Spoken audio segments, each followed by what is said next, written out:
Les entreprises touristiques aujourd'hui, elles sont effectivement confrontées à cette idée d'un monde d'après, comme nous tous d'ailleurs. Ce monde d'après, on le touche à peine du doigt, il est en train d'émerger. On est encore en plein dedans dans cette zone de turbulence. Des tendances se sont quand même vraiment bien matérialisées et particulièrement accélérées avec la crise sanitaire. Et il y a évidemment des choses qui émergent très, très profondément. Il y a quand même un truc qui est important dans la notion de communication, c'est que la com, c'est la fin du processus et que d'abord, il y a une entreprise, des gens, une volonté, des produits, des services, etc. Et la com, ça vient valoriser ça. Donc il y a quand même un truc qui est hyper important, c'est qu'aujourd'hui, communiquer sur un truc qui n'est pas vrai et fondamental dans l'entreprise, c'est juste plus possible. Alors c'était quand même pas terrible jusqu'à présent, mais alors là, aujourd'hui, c'est plus possible. De par l'immensité des canaux qui existent et de par aussi l'attente de la clientèle qui va être une attente de transparence fondamentale. Donc ça, c'est vraiment un truc qui est aujourd'hui une émergence forte dans les attentes des clients, c'est la transparence, l'honnêteté intellectuelle. Donc ça, c'est quelque chose qu'on retrouve beaucoup aujourd'hui dans des coms d'entreprise où on va trouver beaucoup de sincérité, par exemple, des gens qui mettent leur tripes sur la table dans leurs emails, dans des posts Facebook, etc. Voilà, moi j'ai des exemples d'entreprises où à la fin du mail, j'ai juste envie de les aimer, de pleurer avec eux et de les soutenir, et voilà, parce que derrière, il y a une histoire, des gens, et voilà, il y a ce côté un peu sentimental de l'exercice, mais surtout très honnête et très engagé. Moi, je pense qu'aujourd'hui, la com des entreprises de demain, elle passe par un mot, c'est celui de l'engagement.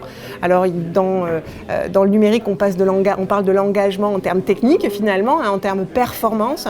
Oui, aussi, mais moi, je parle de l'engagement plus éthique, plus sociétal, plus fondamental, plus sincère, plus émotionnel. Et je pense qu'on aura une concordance sur ces deux sujets-là au travers de ce mot-là fort qu'est l'engagement. On ne peut pas tout sectoriser par des générations, il y a des choses qui sont vraies, toutes générations confondues et qu'on retrouve quand même dans toutes les générations. Mais cette quête de vérité, elle est particulièrement prégnante chez notre jeunesse. Elle voit bien, on est dans un monde où on les a malmenés, on leur fournit un monde malmené. Ils veulent plus de blabla, ils veulent plus de chichi, ils veulent plus de faux palabres, etc.